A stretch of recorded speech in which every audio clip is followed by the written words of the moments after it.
everybody. High Def High School is in session tonight. It brings us to Vienna, Virginia, where the Madison Warhawks are hosting the 6-0 Chantilly Chargers.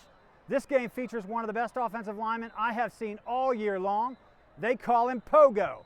His name is James Pogorelc. He has paved the way this year for an offense that is averaging over 42 points a game. James is a 4.0 student, and he's got offers from over a dozen FBS schools, including Michigan, Tennessee, Syracuse, and Pitt. But on the Madison side, they have a tough, physical team, a big defense, and the offense is led by Ry Yates at quarterback. He's a great athlete. He's a great leader. It's nice to understand that you've got a player back there who can make kind of game-changing plays when you need them. Ry is a senior, and he's 6'4", 200 pounds. We're a little bit inexperienced on offense, but we've got some talented kids, and he's helping bring those guys along. When things are starting to break down, he's a real calming influence. He's got a group of talented receivers, and they have size. Joey Jorgensen is 6'3", Colin Tuft is 6 feet tall, and Brendan Wyka. All of them are two-sport athletes.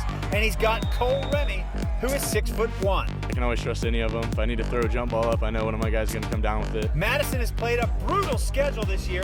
In fact, their opponents have a 79% winning percentage. Just to let you know how significant that is, that's over 20% points higher than the winning percentage of Westfield's opponents, and over 37% higher than those of both South County and Chantilly, their opponent tonight. Those are three undefeated teams in Northern Virginia. It helps us PowerPoint-wise, but also makes us a better team. All that does is just prepare us to go into the playoffs. We've seen a lot of playoff caliber teams, so we're going to be ready to play at that level every week. Madison is also now just 2 years removed from losing a beloved head coach who built this program.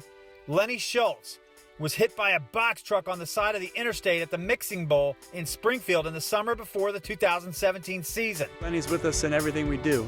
This group of seniors is the last class that was here when he was here. So all these boys have a relationship with him. We talk about him a lot. The groundwork that he laid and what the kind of foundations of this program that he put in place, you know, that's the bedrock of what we're doing. Tonight, Madison's defense came out and swarmed the Chantilly running game. Sammy Serantos was all over the place for Madison. The offense pounded the ball, grinding it out on the ground with Alex Jreige. And Ry Yates began to move it through the air, here hitting Joey Jorgensen. By the time we arrived at the game, Ry Yates had hit Colin Tuft for an 8-yard touchdown and Remy for a 7-yard touchdown through the air. Second quarter action, Ry goes deep and finds Colin Tuft again. He's down to the 2-yard line. Madison knocking on the door. 2 plays later, Yates calls his own number and on a second surge gets in. Madison up 21-0 over the undefeated Chargers. Chantilly trying to find some way to move the ball against the stingy Warhawk defense. James Pogorelc was just nasty when he would run block, but most of the game, Coach Sean Curry had him pass blocking or sealing off backside, and Madison just swarmed the other 10 guys around the ball. Under 4 minutes remaining in the first half, Tyler O'Reilly drops back.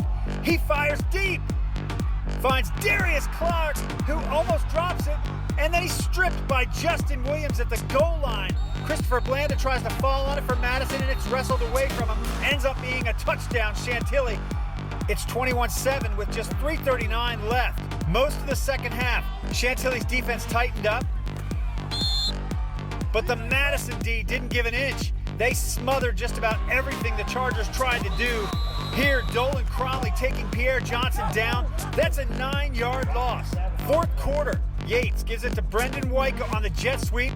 He gets by Aiden Gabera, and he's off and running all the way down to the 17, and then he's chucked way out of bounds. That draws a flag and moves the ball down inside the 10-yard line. Looks like they'll slam the door here. Alex Jreige takes a pitch and moves it inside to the goal line. They put it down just outside. Next snap, they give it to him again.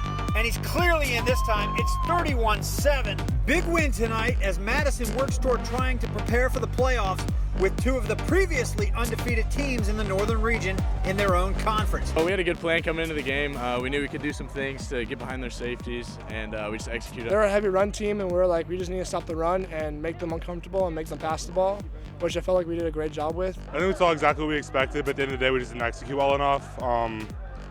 They outplayed us in all phases of the game, and moving forward, just have to learn from that. Go in, watch film tomorrow, see all our mistakes, and just fix everything and go into next week and have a chip on our shoulder.